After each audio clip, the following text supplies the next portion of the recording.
বছর চলে গেল, তার এত খুশি কেন? একটা বছর চলে গেল, এত খুশি কেন? এটা খুশির বিষয় নয়, কান্নার বিষয়।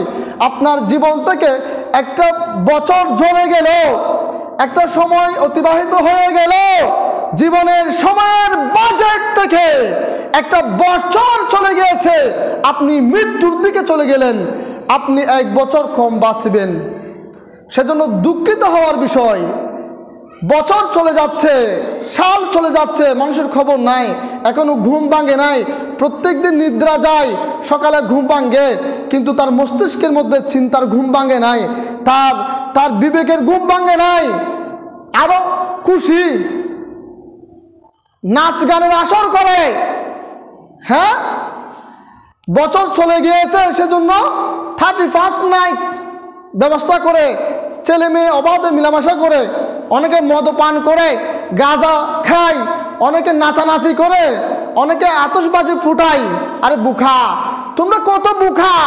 তোমাদের মৃত্যুটা ঘনিয়ে আসছে, মৃত্যু সামনে আসছে, একটা বছর চলে গেল, তুমি তো ধ্বংসের দিকে চলে যাচ্ছ, সেটা তোমার কোনো চিন্তা নাই। তুমি নাচ গান নিয়ে মুগ্ধ হয়েছ। একটা দিন চলে গেলে মানুষ কান্না করে, একটা মিনিট চলে গেলে কান্না করে, হাই আমি মৃত্যুর দিকে চলে যাচ্ছি, এই দুনিয়া শস্য শ্যামল সুন্দর, এই পৃথিবী আমার ছাড়তে হবে, আমি ইবাদত করতে পারবো না, আমি নামাজ পড়তে পারবো না, আমার জীবন থেকে ফজরের নামাজ চলে গেল, আমি এখন জোহরের নামাজ পড়তে এসেছি, কিন্তু ফজরের নামাজ একটা আমার চলে গিয়েছে। মাগরিবের নামাজ পড়ার সময় আমার তো এখন মাগরিব চলে যাবে, এশার চলে আসবে, এটার পরে এভাবে করে 5 ওয়াক্ত নামাজ চলে যাচ্ছে, আমার জীবন থেকে এভাবে করে সময়গুলো চলে যাচ্ছে। দুঃখের বিষয়, কান্নার বিষয়। মুমিনরা সজাগ, ওরা প্রত্যেক ওয়াক্তের মধ্যে সে বুঝতে পারে একটা ওয়াক্ত চলে যাওয়া মানে জীবন থেকে একটা ওয়াক্ত জড়ে যাওয়া। আর মানুষ এত বোকা হয়েছে, তারা নাকি বেশি জ্ঞানী, বেশি অর্থবান, সম্পদশালী হলো, স্মার্ট হলো, আর একটা বছর চলে গিয়েছে, তার কোনো দুঃখ নাই। এটা বোকামি। একটা বছর চলে যাওয়া মানে এটা কান্নার বিষয়। একটা বছর আমি অতিবাহিত করে ফেলেছি, আমি মৃত্যুর দিকে চলে যাচ্ছি, আমি ধ্বংসের দিকে চলে যাচ্ছি। সেজন্য আমাদের চিন্তা করতে হবে, বয়সটা একটা সীমাবদ্ধের মধ্যে আছে, সীমাবদ্ধ, বেশি নয়। আল্লাহ যতটুকু দিয়েছেন ততটুকু আমরা বাঁচতে পারবো। মৃত্যুর ডেট আপনার লিখিত হয়েছে। আপনি যখন মায়ের পেটে ছিলেন, ওই মায়ের পেটে থাকা অবস্থায় আপনার রিজিক কি হবে, আপনি কত বছর হায়াত পাবেন, কোন সময় আপনি মৃত্যুবরণ করবেন, মৃত্যুর ডেট, স্থান সহ আপনি দুনিয়ায় আসার আগে লিপিবদ্ধ হয়ে গেছে। সেজন্য আপনার তাকদীর লিপিবদ্ধ হয়ে গেছে, সেগুলো ফয়সালা হবে। নির্দিষ্ট টাইম আসলে হযরত আজরাইল আলাইহিস সালাম আপনার জান কবজ করে নিয়ে যাবেন। সেজন্য মৃত্যুকে স্মরণ করতে হবে, এই সময়টাকে মূল্যবান জানতে হবে। সময় কখনো ফিরে পাওয়া যায় না, নদীর স্রোত ফিরে পাওয়া যায় না। স্রোত চলে গিয়েছে, আপনি আর পাবেন না, সময় চলে গিয়েছে।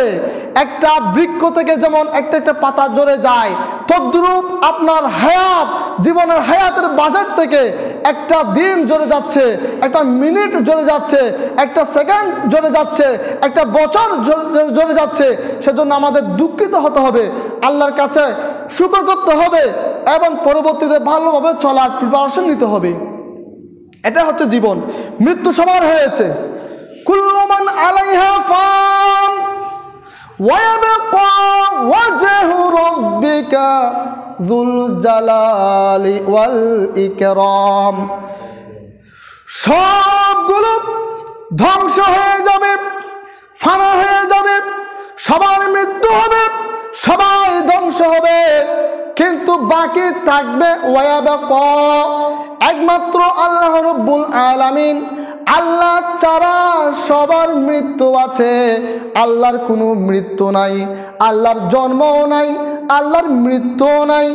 আর সৃষ্টির জন্ম আছে, সৃষ্টির সূচনা আছে, আবার সৃষ্টির ধ্বংস আছে। আল্লাহ সৃষ্টি নয়, আল্লাহ স্রষ্টা, আল্লাহর কোনো মৃত্যু নাই। আর বাকিরা সবাই মৃত্যুবরণ করবেন। আল্লাহ যত নবী আলাইহিস সালাম প্রেরণ করেছেন সবাইকে আল্লাহ মৃত্যু দিয়েছেন। সাহাবায়ে কেরাম ছিল, বুজুর্গ ছিল, সবাই মৃত্যুবরণ করেছেন। কিয়ামত পর্যন্ত যত জীব আসবে, প্রাণী আসবে, সবার মৃত্যু হবে, একমাত্র আল্লাহ রাব্বুল আলামিনের মৃত্যু নাই। উচ্চ আওয়াজে বলুন সুবহানাল্লাহ। মৃত্যু আমাদের জন্য নির্ধারিত, সেজন্য একটু চিন্তা করতে হবে। একটা দিন জ্বরে যাওয়া মানে জীবন থেকে একটা সময় চলে যাওয়া। বেশি বেশি দোয়া করতে হবে আল্লাহর কাছে, সেজন্য দোয়া থেকে দূরে যাওয়া যাবে না। রাসূল পাক সাল্লাল্লাহু আলাইহি ওয়াসাল্লাম বলেছেন, আদ-দুআউ হুয়াল ইবাদাতু, দোয়া হচ্ছে ইবাদত। দোয়া কি? আল্লাহ খুশি হন। আমরা যে নামাজ পড়ি সূরা ফাতিহা, এটা দোয়া। প্রত্যেকদিন আমরা নামাজ পড়ি না, সূরা ফাতিহা আছে না, এটা একটা দোয়া। দোয়াটা একটা ইবাদত। আল্লাহর কাছে বেশি বেশি দোয়া করবেন। এখন আমাদের অনুশোচনা নাই, দোয়া নাই, কিছুই নাই, শুধু খাবে, ঘুমাবে, ইচ্ছা মতো ফুর্তি করবে, দুনিয়াকে অনেক মজাক পেয়েছে, আনন্দ উৎসব এগুলোর মধ্যে লিপ্ত আছে। না, দোয়ার মধ্যে থাকা দরকার। আদ-দুআউ মুখুল ইবাদাতে, দোয়া হচ্ছে ইবাদতের মগজ। আপনি যত ইবাদত করেন, দোয়ার মাধ্যমে আল্লাহর সন্তুষ্টি অর্জন হয়, দোয়ার মাধ্যমে আল্লাহ খুশি হন। সেই জন্য ইবাদতের পরে আমরা দোয়া করি, আল্লাহর কাছে ভিক্ষুকের মতো দুইটা হাত তুলে দিয়ে প্রার্থনা করি। দোয়া হচ্ছে ইবাদত, দোয়া হচ্ছে ইবাদতের মগজ। আল্লাহর কাছে বেশি বেশি দোয়া করতে হবে, আল্লাহ এই জীবনকে আরো সুন্দর করে দাও, আমাদের আত্মীয় স্বজন সবার জীবনকে সুন্দর করে দাও, আমাদেরকে তুমি ইহদিনাস সিরাতাল মুস্তাকিমের মধ্যে পরিচালিত করো, আমার জীবনকে তোমার সন্তুষ্টির পথে, তোমার রসুলের সন্তুষ্টির পথে, তোমার নবীর যে পথ দেখিয়েছেন সেই পথে পরিচালিত করো। এইভাবে করে আমাদের থেকে আল্লাহর কাছে সেই পথ, সেই জীবন তালাশ করতে হবে। উচ্চ আওয়াজে বলুন ইনশাআল্লাহ। আল্লাহর কাছে বেশি বেশি দোয়া করবেন। নাচানাচি করে জীবনকে শেষ করে দিবেন না, সেটা আমলনামার মধ্যে লিপিবদ্ধ থাকবে। আপনি বয়স শেষ করেছেন, শেষের পর নেচেছেন, কিন্তু মৃত্যু সামনে আপনার খেলা করে, মৃত্যু খেলা করে।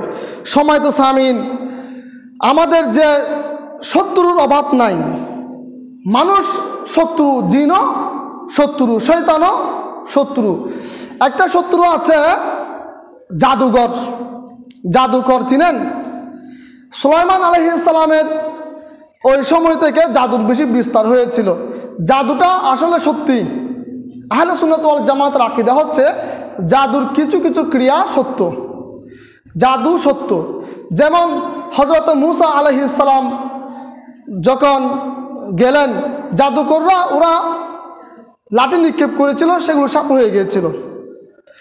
তো মূসা আলাইহিস সালাম থেকে একটু বিভ্রান্তির মতো লেগেছে, মানে মনে হচ্ছে যে তাদের লাঠিগুলো নাড়াচাড়া করে, তাদের লাঠিগুলো, কারণ একটু জাদু ক্রিয়া ওনার কাছে পড়েছিল। আর মূসা আলাইহিস সালাম যখন লাঠি নিক্ষেপ করলেন, সেটা সাপ হয়ে গেল, ওদের সাপকে মেরে ফেলেছিল।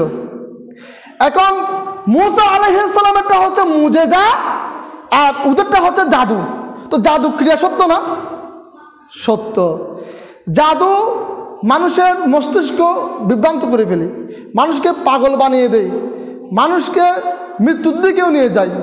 কুফরি জাদু আছে, অনেক জাদু আছে, জীবনকে ধ্বংস করে দেয়। রাসূল আকরাম সাল্লাল্লাহু আলাইহি ওয়াসাল্লাম কেউ জাদু করেছিল, জাদুকে অস্বীকার করা যাবে না। ইহুদিরা ষড়যন্ত্র করে এক জাদুকরকে ডাকলো, লবিদ বিন আসাম, এবং ওর মেয়েরাও জাদু করতো। ইহুদিরা আসলো, বলে, হে লবিদ, মুহাম্মদকে পাগল করে দিতে হবে, নাউজুবিল্লাহ, জাদু করতে হবে। এখন লবিদ কি করলো? বললো, ঠিক আছে, মুহাম্মদ সাল্লাল্লাহু আলাইহি সাল্লাম থেকে কিছু জিনিস লাগবে। কি লাগবে? একজন ইহুদি গোলাম ছিল, সে রসুল পাকের চিরুনি মুবারক নিল, চুল মুবারক ছিল সেখানে। লাবিদ বিন আসাম রসুল পাকের চুল মুবারক, চিরুনি মুবারক সংগ্রহ করল জাদু করার জন্য। ওই লাবিদ বিন আসাম তার কন্যারা সহ একটা পুতুল বানালো, মোমের পুতুল। সেখানে 11টা সুই ঢুকিয়ে দিল এবং একটা রশির মধ্যে 11টা গিট দিল। গিট দেওয়ার সময় মন্ত্র পড়েছিল, মন্ত্র পড়ে পড়ে 11টা গিট দিল। এরপর মোমের পুতুলের ভিতরে রসুল পাকের চিরুনি মুবারক, চুল মুবারক সহ সব ঢুকিয়ে দিয়ে একটা প্রবাহিত কূপের নিচে সে জিনিসটা ঢুকিয়ে দিল। আল্লাহর নবী অসুস্থ হয়ে গেলেন। দুনিয়াদারির এই জগৎ সংসারের বিষয়গুলো রসুলের পাকের মাথা চিন্তা মুবারক থেকে চলে যায়। প্রায় 6 মাস রসুলের পাক অসুস্থ ছিলেন, দুনিয়াদারির বেখবর হয়েই যান। একটু একটু জাদু ক্রিয়া পড়েছিল। আল্লাহ রাব্বুল আলামিন আল্লাহর হাবিবকে জানালেন, লাবিদ বিন আসাম জাদু করেছে। এইভাবে করে জিবরাইল আলাইহিস সালামকে পাঠালেন, বলেন ওইখানের মধ্যে একটা মোমের পুতুল আছে, জাদু ক্রিয়া করার জন্য যেগুলো করেছে সেগুলো আছে। হযরতে আলী রাদিয়াল্লাহু আনহুকে পাঠালেন, ওই কূপের নিচ থেকে, পাথরের নিচ থেকে মোমের পুতুলটা বের করলো, একটা রশির মধ্যে 11টা গিট দিল। সূরাতুন নাস এবং ফালাক আল্লাহ অবতীর্ণ করলেন। একটা আয়াত যখন তেলাওয়াত করা হয়, ওই রশি থেকে একটা গিট খুলে যায়।